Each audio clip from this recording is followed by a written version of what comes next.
Hello and welcome everyone to the daily news analysis of 10th of November 2023. तो आज का पहला article है Bihar house passes bills raising ceiling on caste quota to 65%. Then Nagaland node for 33% quota for women in urban local bodies. Chief of the bloc acknowledge India's economic success to women in red. Then the Agartala Akhaura rail link. Why has the government issued a directive on deepfakes? Then US Secretary of Defense Austin arrives in India for 2 plus 2 ministerial dialogue. The next day, food price shocks a risk to inflation. पहला article है Bihar house passes bills raising ceiling on caste quota to 65%. The Bihar Assembly on Thursday unanimously passed a bill to increase reservation for backward classes, extremely backward classes, scheduled caste and scheduled tribes from the existing 50% to 65%. Chief Minister Nitish Kumar assured House members that his government would implement the provision of the bill as soon as possible. Together with the 10% economically backward classes EWS quota, the bill will push reservation in Bihar to 75%, well past the 50% ceiling set by the Supreme Court. According to the legislation named the Bihar Reservation Amendment Bill, quota for extremely backward classes will be raised from the existing 18% to 25% for the backward class, from 12% to 18% for scheduled caste, and from 16% to 20%. And for scheduled tribe, the quota will be doubled from 1% to 2%. The existing 3% reservation for backward classes women has been scrapped. Bills providing for the same increase in reservation in educational institutions and government jobs, which were drafted based on the recent caste survey in the state. Two were passed unanimously through voice vote in the state assembly.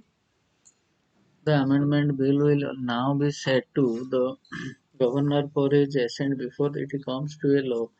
During the debate on the bill, BJP legislator asked the government for some clarification over the 10% EWS reservation. Though our party supports the raise in reservation, we also want to know if the government has included the 10% EWS reservation in the 35% Khuli Gunagun Koti open merit category bracket.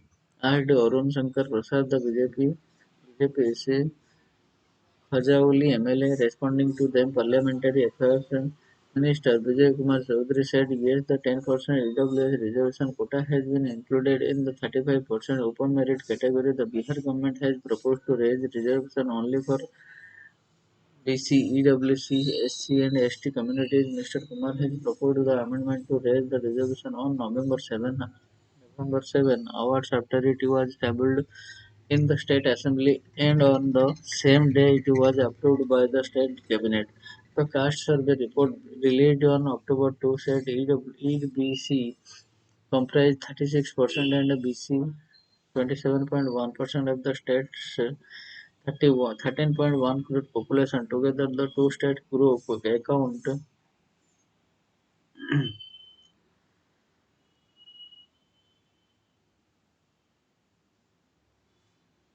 for nearly 63% of population. If need be, there could be a raise in this reservation as well as, and I will be happy for this, Mr. Kumar, while adding. My government will implement the raise in the quota as soon as possible. If special status is given by the center to Bihar, the state will excel even further, Mr. Kumar repeatedly said during the debate. When a BJP legislator raised a question over the financial burden the government has to bear to implement the increase in quota, Mr. Kumar said the state government has to spend over 2.5 lakh crore rupees to implement it, but if the BJP legislature push for special status, Bihar will excel and develop even more. And next, in Nagaland node for 33% quota for women in urban local bodies.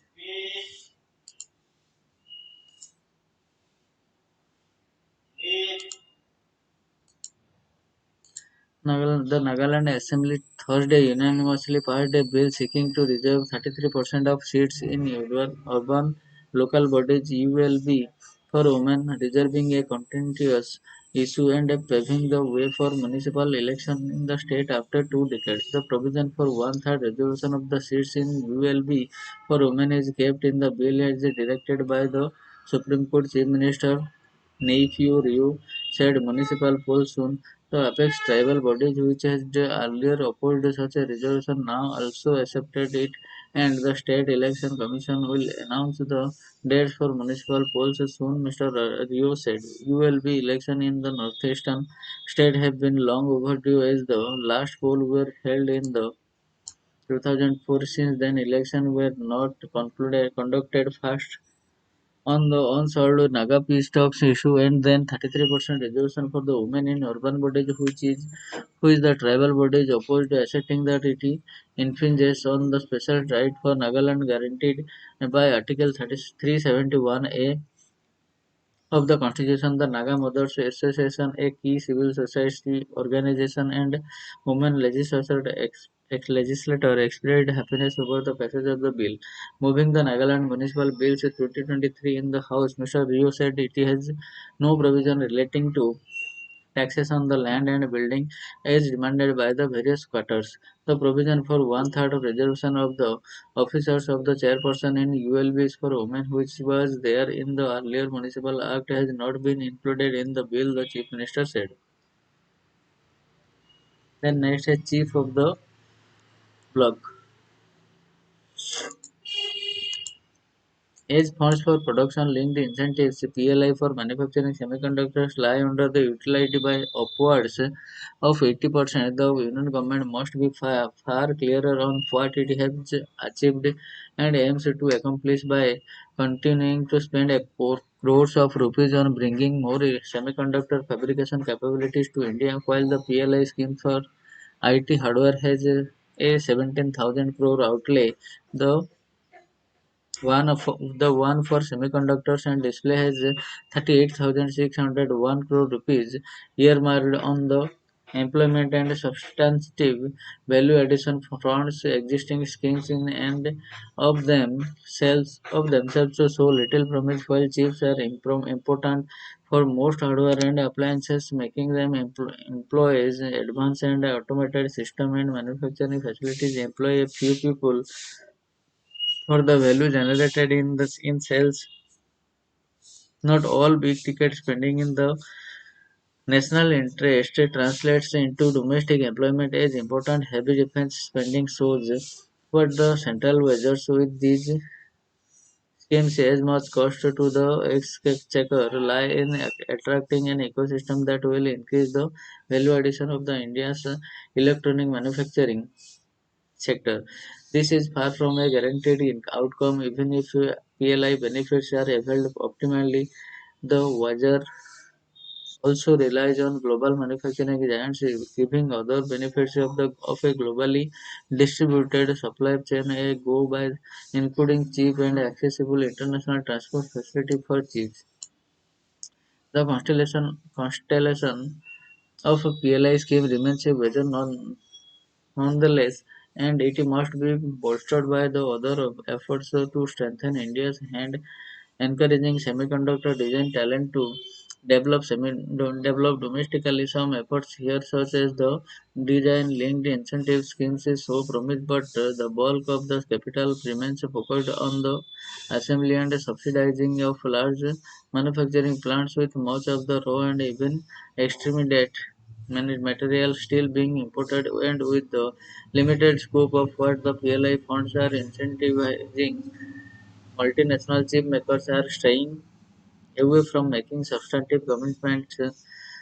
Despite incentives to private capital is also in a state of flux with advancement in chips and emerging technologies such as artificial intelligence, leaving policymakers guessing on how best to allocate resources to boost their technological position for the coming decades. These outlays must therefore be pegged to a tangible outcomes. Is this a matter of safeguarding cyber sovereignty to protect India from another pandemic style supply chain shocks, encouraging the domestic electronics industry to make electronics cheaper for Indian consumer and asserting India as a global electronic manufacturing center. Clarity on desired outcomes would make failures easier to spot. It would also make it possible to course correct before massive PLI spending has already taken place with little scope for the outflow.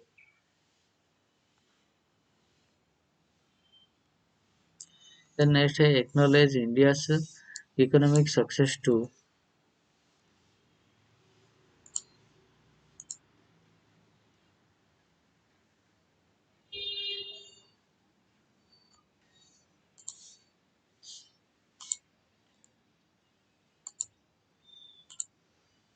The Indian economy has grown at an impressive rate in the post-COVID-19 years. In financial year 2023, it grew year over year at 7.2%, the fastest among major economies in financial year 24.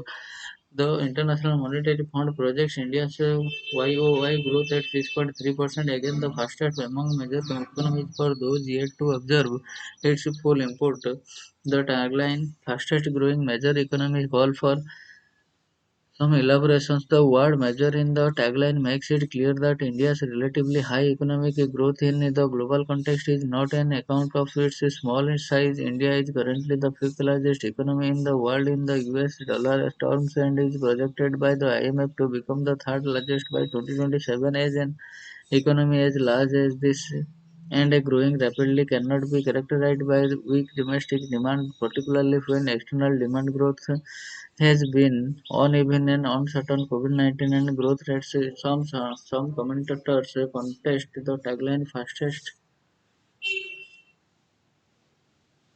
There is a view that post-COVID-19 YOI growth rates need to be replaced by compound annual growth rate estimated on the pre-COVID-19 years of 2019-20.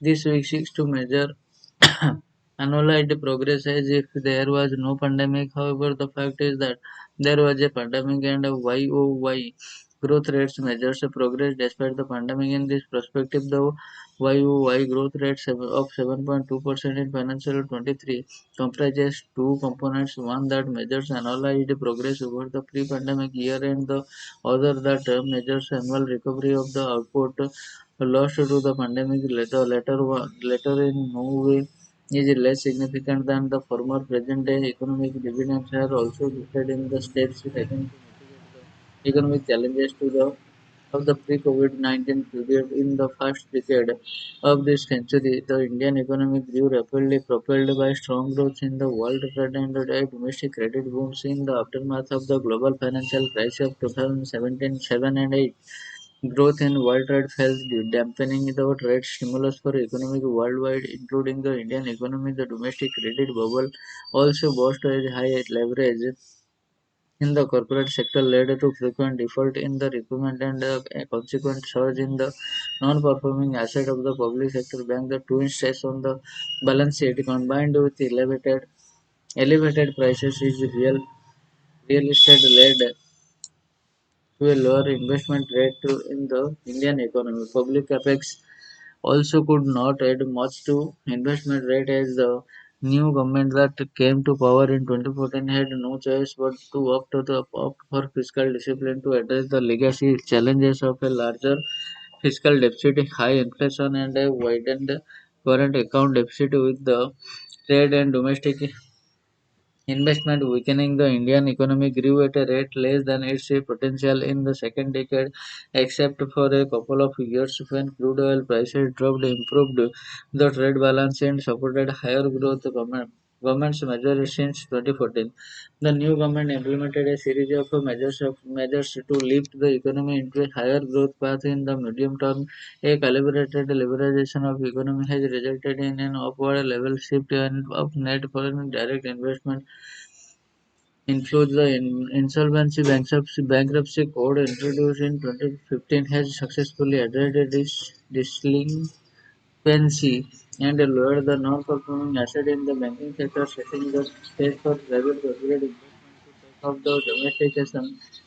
Demonetization drive of 2016 has reduced black money by improving tax compliances. Besides the good and service tax rolled out in 2017 has mobilized higher revenues and unified fragmented markets to build economic synergies. The reduction in the corporate tax rates in 2019 to one of the lowest in the world has increased the corporate reserves, which are being leveraged to finance higher investment. These reforms have led to a strong turning of the economy, sorting out enterprises that deviate from market principles. In financial year 22, the government earmarked on a large CAPEX program and provided resources support to state government to increase their CAPEX budget from 1.6% of GDP in financial year 19. The CAPEX of the central government has risen to 12.7% in financial year 23 and is budgeted to increase further to 3.3% in 24.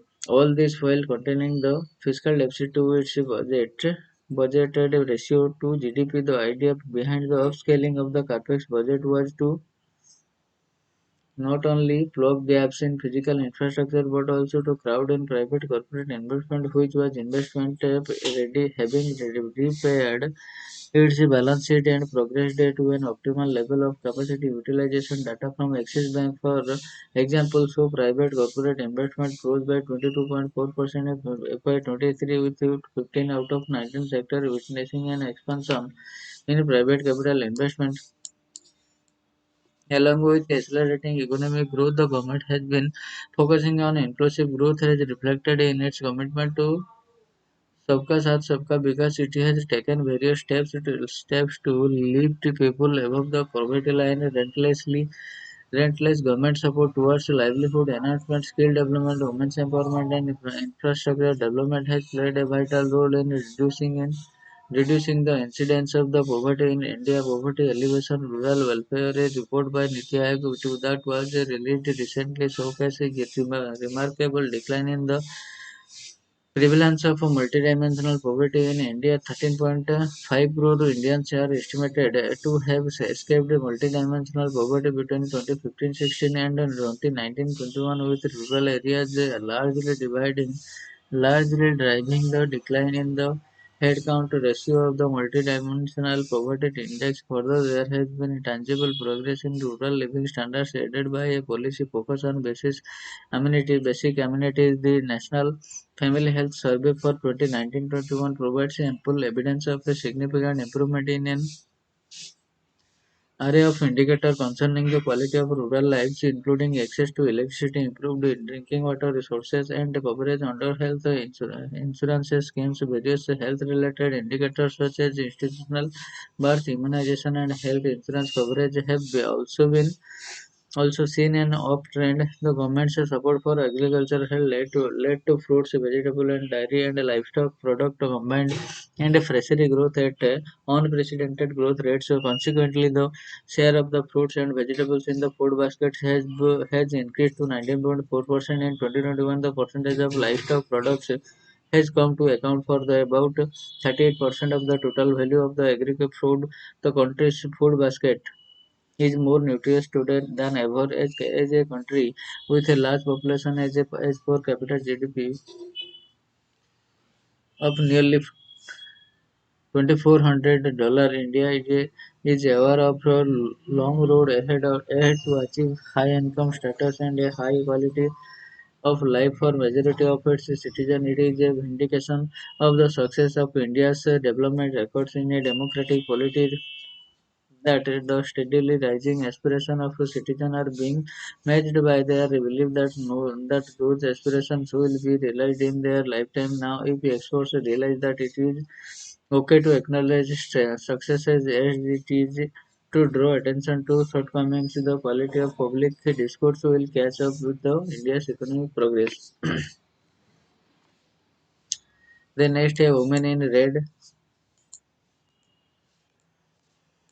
Only in an unseen world would the judiciary need to set the government a deadline to the obvious. The Supreme Court of India gave the center 4 weeks to finalize an optimum menstrual hygiene policy with the focus on distribution of sanitized napkins. The Chief Justice of India D.Y. Chandrachud further directed the government to set down a national model for the number of girls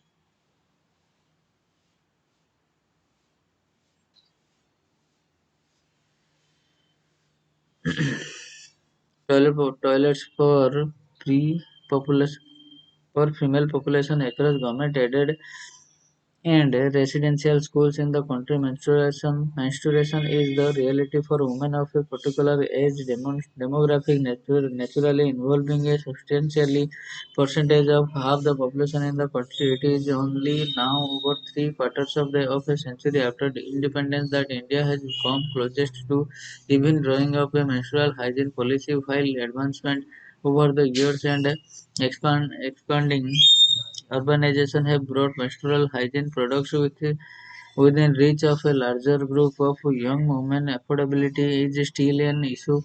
Ex- Excess hurdles stand in the way of a wide swath of the women in semi-urban and rural areas. The evidence for this is a poor Dixit. As per the latest National Family Health Survey 5 NFHS, 73% of rural women and 90% of urban women use a hygiene method of menstruation protection. There was a significant improvement in the percentage of women aged 15 to 24 who use a hygiene method of protection during their menstrual cycle. This rose from 58% in NFHS 4 to 78% in NFHS 5. Primary sanitary napkins, cloth and locally prepared napkins. The survey also revealed the close link between education and preference for hygiene. Women who have received 12 or more years of schooling are more than twice as likely to use hygiene method compared to those with no schooling. As in irrefutable link has been established between installation and dropping out of schools because of stigma and patchy or no access to sanitary sanitation in terms of access to product toilets and waters. The little has been done to address this all these years reeks of colonies. The center told the court that a draft policy had been circulated for comments for various stakeholders and that it would be ready in 4 weeks. A policy is only half a revolution to complete the circle. It is crucial the government ensure access to affordable menstrual hygiene products for all menstrual girls, but also clean toilets and water whatever the women may need them. Besides, the policy should also cater to the entire life cycle of a menstruation, providing for entire range of health and a social sequel that result from it. The government must see, recognize, and commit to serve India's women. Then the Agartala Okhaura rail link.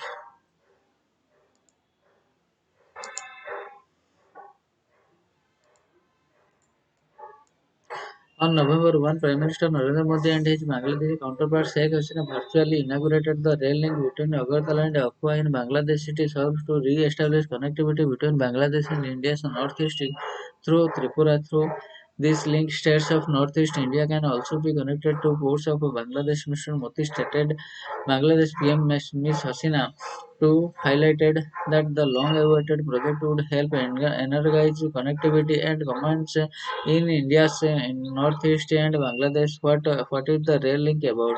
The 12.24 kilometer long rail link constituting of the above to 6.78 kilometer dual gauge rail line in Bangladesh and 5.46 kilometer in Tripura would link the latter to Okhaura in its immediate neighborhood and thereby its broader rail network. Naschintapur in West Tripura would serve as the international immigration station. That is, provide facilities to process immigration related scrutiny for passengers. Additionally, in September, the Central Board of Indirect Taxes and Customs had declared Naschintapur as a Custom stations, it refers to any notified place meant for the clearance of goods imported to be exported by the land and inland water other than the international transit. Once completely operational, the project would also reduce the travel time between Agartala and Kolkata from about 31 hours at present up to 10 hours.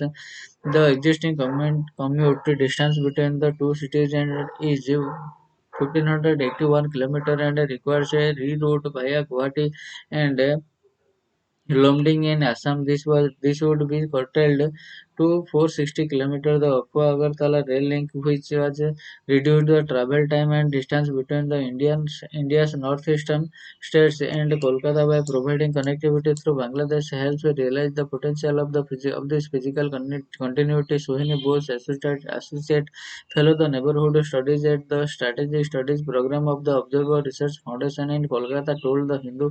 Furthermore, she states it will also help India to access the ports of Chattogram in Bangladesh through shorter routes and thus benefit overseas trades. The project also is in continued adherence to the central government's Act East policy and neighborhood first policy, as was pointed out by the Northeast Frontier Railway earlier. It would help growth of small scale industries in the border areas, boost tourism in Northeast India, and more importantly help local producers with a quicker import and export of them. In June, ANFR had anticipated the project would be completed at a total cost of 862.58 crore rupees on Indian states in Ministry of Development of Northeastern Region provided the funds. In the additional to this, India's Ministry of External Affairs provided the Bangladeshi government an assistance of 392.52 crore rupees for work on the other side. The construction on the Indian side was done by public sector enterprise India Railway Construction International Limited with Texmaco Rail and Engineering working on Bangladeshi side. How many connectivity roads are operational now? As of now, five gauge connectivity roads are operational, entailing links with Bangladesh. All of them from West Bengal. These includes Z railway stations West Bengal to mm, Darsana, Bangladesh, Benapur to Petrapur, Singhabad to Rohanabad, Radhikapur to Birol, and Haldibarri to Silahati. Work is underway to connect the Mahihassan railway station in Assam to Sahabazpur in Bangladesh. The memorandum of understanding for Agartala-Akhawara rail link was signed in 2010 during Mrs. Hasina visit to India. In fact, URF in a 2015 report on India-Bangladesh connectivity had observed that the first records rebuild the rail link was suggested as far back in as 1974 with the signing of a protocol between the two countries for cross-traffic movement. The idea then became dormant and would only be revived many years later during trade review talks between India and Bangladesh in December 1998. The report held trade between the two countries have been a consistent growth trajectory. This is an interchange of close to 100 cargo trains per month and approximately 2.66 metric tons were sent to Bangladesh in the previous financial year. The major commodities of export include stone food, grains, china, clay, gypsum, maize, onion, and other essential items as and when required from India. As for people-to-people ties, it is facilitated by three passenger trains, namely Kolkata Dhaka Maitri Express, Kolkata Khulna Bandhan Express, and New Jalpaiguri Dhaka Maithili Express. Is there a particular focus on rail connectivity? India's Ministry of External Affairs has observed in a November 2022 note that during the COVID-19 pandemic, the two countries stepped up their rail cooperation. This was because the trade via Land border faced abnormal disruption, therefore, rail emerged as a preferred and cost-effective and environmentally modes for cross-border transportation of essential commodities. Furthermore, the Asian Development Bank institution is a blog July 2022 while enumerating development in cross-border rail logistics observed that the following success of the moment goods by rail and parcel per train service was introduced between India and Bangladesh. The low carrying capacity of these trains opened opportunities for export of small quantities of goods such as chemicals and textiles, among other things. The container trains service and automobiles cargo movement were also initiated, according to Mrs. Bose. The pandemic has taught countries a lesson on the importance of supply chain. It has consequently added fresh vigor to connectivity projects between India and Bangladesh, of which railways are an important sector. Advancing port and road connectivity is also important for both countries, and efforts to improve both are underway along with the railway initiatives, she said. The next, why has government issued a directive on deepfakes?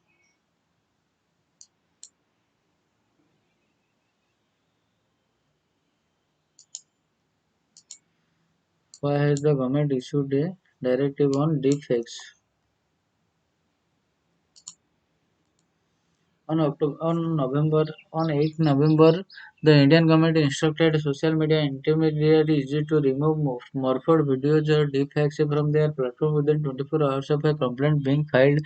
In accordance with a requirement outlined in the IT rules 2021, the instruction came as deepfakes videos of actor Rasmika Mandana and Katrina Kaif surfaced online within the span of 1 week. What are deepfakes? Deepfakes has been around since 2017 and refer to videos, audios, and or images created using a form of artificial intelligence called deep learning. The term became popular when a Reddit contributor used publicly available AI-driven software to impose the face of celebrities on the bodies of people in pornographic videos. Fast forward 2023, deepfake text with the help of AI tools allows semi and unskilled individuals to create fake contents with morphed audio, visual clips, and images. Researchers have observed a 30% increase in deepfake usage by cybercrimes and scammers and have predicted the technology would replace phishing in a couple of years. Cypherma, a cybersecurity company, said. How does the deepfake technology work? The technology involves modifying of or creating images and videos using a machine learning techniques called generative adversarial networks GAN. The AI-driven software detects and launches the subject's movement and facial expression from the source material and then duplicates these in another video or image to ensure that the deepfake created is as close to real as possible. Creators use a large database of source images. This is why more deepfakes videos are created for public figures, celebrities, and politicians. The data set is then used by on one software to create a fake videos, while a second software is used to detect signs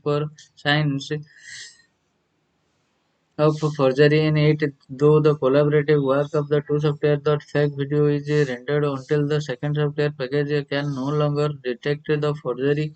This is known as unsupervised learning. When machine language model take themselves the method makes it difficult for other software to identify defects. What do laws in India say about defects? India's IT rule 2021 requires that all content reported to be fake and produced using deepfakes to be taken down by intermediate platforms within 36 hours. The Indian IT Ministry has also issued notice to social media platforms stating that impro impersonating online was only illegal under Section 66D of the Information Technology Act of 2000. The IT Rules 2021 also prohibit hosting any content that impersonate another person and requires social media firms to take down artificial morphed images when altered. Why do people create deepfake contents? The technology could potentially be caused used to incite political violence, sabotage elections, unsettle diplomatic relations, and spread misinformation. This technology can also be used to humiliate and blackmail people or attract organizations by presenting false evidence. However, deepfakes have a positive usage as well. The technology has been used by the ALS Association in collaboration with the company to use voice cloning technology to help people with ALS digitally recreate their voices in the future. However, how have other countries reacted? The European Union has issued guidelines for the creation of an independent network of fact-checkers to help analyze the sources and process of content creation. The US has also introduced the bipartisan Deepfakes Task Force Act to counter deepfake technology. The next day, US Secretary of Defense Austin arrives in India for 2+2 ministerial dialogue.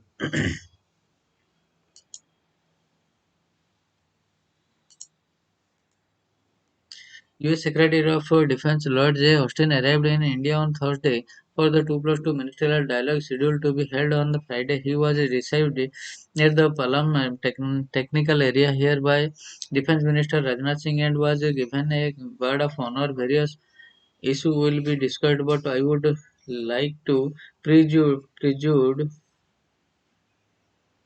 Pre-Georgette External Affairs Minister spokesperson Arindam Bagchi said in response to questions at the weekly press conference on the expected outcomes from the dialogue, the tensions in the West Asia are expected to figure prominently in the discussion. Mr. Austin and US Secretary of the State Antonio Blinken will co-chair the ministerial 2+2 dialogue with Mr.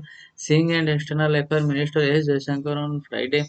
It will be followed by a bilateral meeting between Mr. Austin and Mr. Singh. The Defense Ministry said in a statement a number of strategic defense and technologies issues are expected to be discussed during the 2+2 dialogue and the bilateral meeting. It is said the two major deals on the defense front. There are two major deals in the pipeline between the two countries in 31 MQ-9V high altitude long endurance drones and the manufacture of General Electric F414 jet engines in India, which has been chosen to power the indigenous light combat aircraft. The process is underway and is expected to be concluded early next year. The 2+2 dialogue will enable a high-level review of the process being made in cross-cutting aspects of defense and security cooperation, technology, value chain collaboration, and people ties. The External Affairs Minister said the ministries will take the opportunity to progress futuristic road and map for India and US partnership and envisioned by Prime Minister Narendra Modi and President Joseph Biden in their discussion in June and September. Then आज का जो last article है food food prices shocks and a risk to inflation.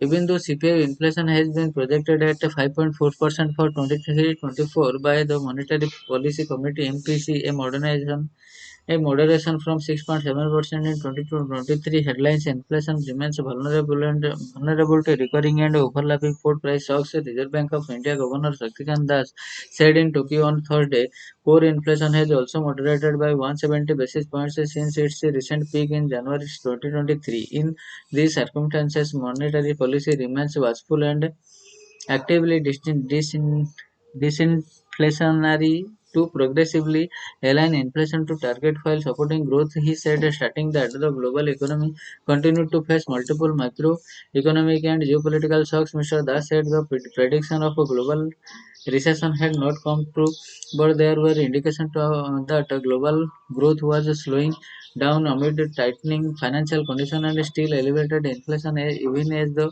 fallouts of the pandemic, the war in Ukraine, and the unprecedented tightening of monetary policy reverberated across the world. The recent development in the West Asia have added the added to the litany of challenges for the global economy. He said policy making in this scenario becomes extremely challenging with difficult trade-offs: growth versus inflation, price stability versus financial stability, and current existence. versus future sustainability, there is always a risk of doing too little or doing too much. He emphasized the RBI governor who told the gathering that it was a matter of satisfaction that the Indian economy had sailed through turbulent water smoothly during the recent years. Growth is getting a stronger foothold while inflation is also coming under control. Our economic performance also owes a lot to the very calibrated and targeted monetary and fiscal responses since the pandemic, he said. So, friends, this is all for today, and we will meet from tomorrow onwards with a new news article from the Hindu newspaper. So, thank you. Thanks a lot.